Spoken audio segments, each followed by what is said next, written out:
আসসালামু আলাইকুম সবাইকে। কি অবস্থা সবার? আশা করছি সবাই ভালো আছেন। আলহামদুলিল্লাহ আমি অনেক ভালো আছি।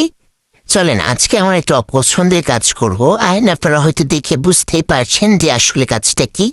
আমি আজকে দুটো গাছকে একদম ছেটে দেব। প্রথম গাছটা হচ্ছে বাগান বিলাস, যেটার এই তেরাবেড়া অবস্থা, এটা আমার একদমই অপছন্দের একটা জিনিস। এরকম তেরাবেড়া আমার ভালো লাগে না। আর দ্বিতীয় গাছটা আমরা যখন কাটবো তখন না হয় বলবো।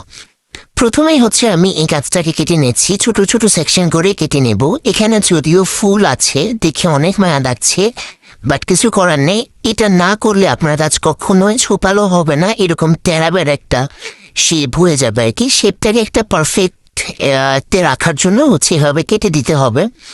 আসলে ফুলগুলো এত সুন্দর, অনেকগুলো ফুল এখনো প্রকল্পভাবে ফুটেও নাই, বাট আমি কেটে দিচ্ছি। কত নির্দয়ক একটা অবস্থা আর কি। আপনারা যখন আপনাদের গাছগুলোকে এভাবে কেটে দিবেন তখন হবে কি, নতুন নতুন অনেক কুশি বের হবে এবং প্রচুর ঝোপালো হবে গাছটা দেখতে। আর ঝোপালো গাছে যখন অনেক ফুল থাকবে তখন এটা দেখতে অনেক সুন্দর লাগে। এর আগেও একবার ছেটে দিয়েছিলাম আমি, তখন গাছে এত ফুল ছিল এবং দেখতে এত সুন্দর লাগছিল। যাই হোক মাশাআল্লাহ, এখন এত সুন্দর সুন্দর ফুলগুলো ফেলে দিতে মনে হচ্ছে যেন কলিজা কেটে ফেলে দিচ্ছি, এরকম একটা অবস্থা।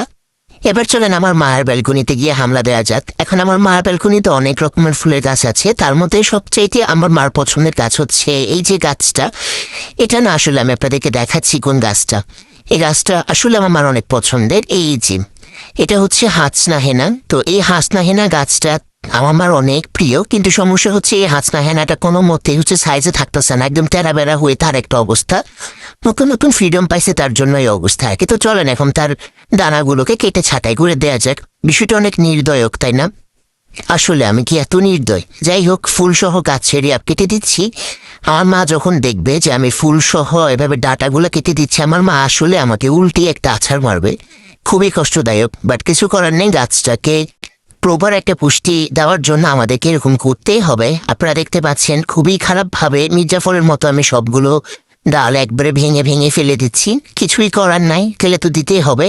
কয়েকদিন পরে যখন ফুল আসবে না, তখন আমার মা আমাকে নিজে ধন্যবাদ দিবেছে। যাই হোক, এরকম করে গাছগুলো ফেলে দেওয়ার মেন কারণ কুশি বের হবে এবং গাছটা প্রচুর ছোপালো হবে। কারণ এখানে এরকম টেরাবেড়া যে সকল ডাল রয়েছে, এগুলো গাছের পুষ্টিগুলোকে অ্যাবজর্ভ করে নেয় এবং গাছের পুষ্টিহীনতায় ভোগে, যার জন্য গাছে প্রপারভাবে ফুল আসে না, বা আসলেও বেশি দিন থাকে না, অনেক প্রবলেম আর কি।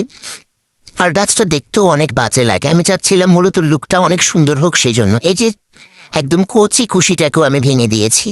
তো এই যে একটা লুক। তো এটার একটা সেকেন্ড পার্ট আমি অবশ্যই আপলোড করব। সেটা যখন গাছগুলো একদম প্রপারভাবে ফুল হয়ে যাবে।